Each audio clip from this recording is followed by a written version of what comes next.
Of course it's true. I saw it on the internet. A critical thinking in the internet era. The internet is revolutionizing research methods at colleges and universities around the world. Though it can be extremely useful to researchers, the net presents a significant challenge in that it is quite different from traditional sources. The lack of uniform standards and the ease of access have made the internet a powerful but uncertain medium. Substantial effort is required to adequately evaluate its information, and this may not always be apparent to users. This is particularly challenging for students, as many have come to rely on the net as a primary source of information without formal instruction about the difficulties involved. The internet has gained a primary place in research methods, and it is vital that students become able to critically evaluate the information it provides.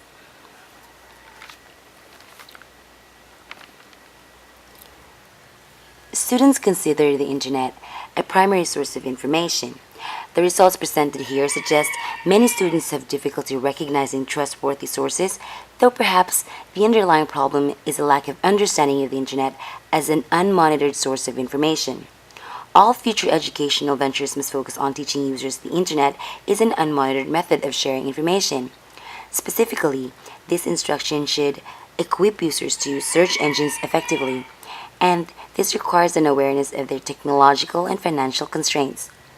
This is not to recommend teaching students that all search engines are devoid of useful information, but rather to promote a better understanding of the actual service provided by search engines.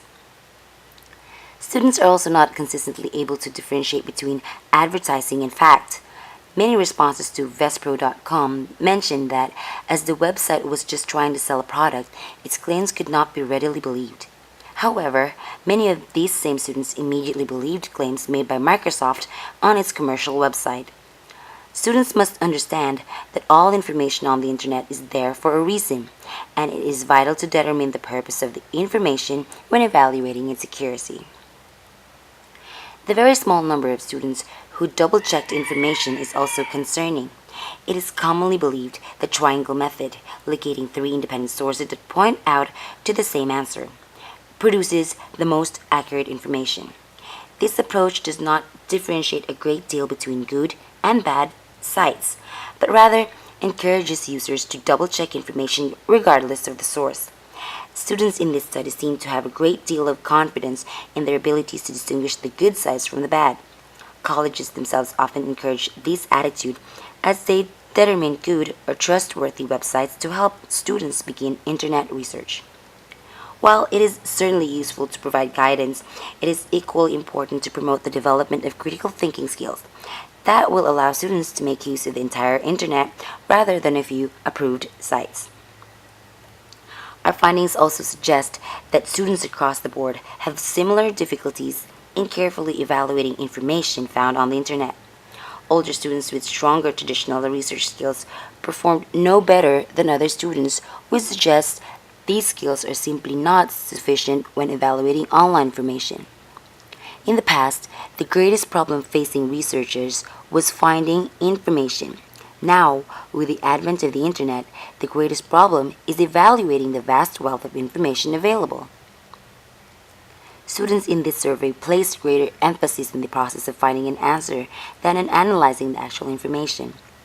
The difficulties students encountered suggest this practice is of little use in determining the accuracy of online information. It is therefore important to develop specific research practices for internet researchers that take the structure and purpose of the internet into account. As students continue to view the internet as a primary source of information without a significant shift in training methods, this problem will only worsen.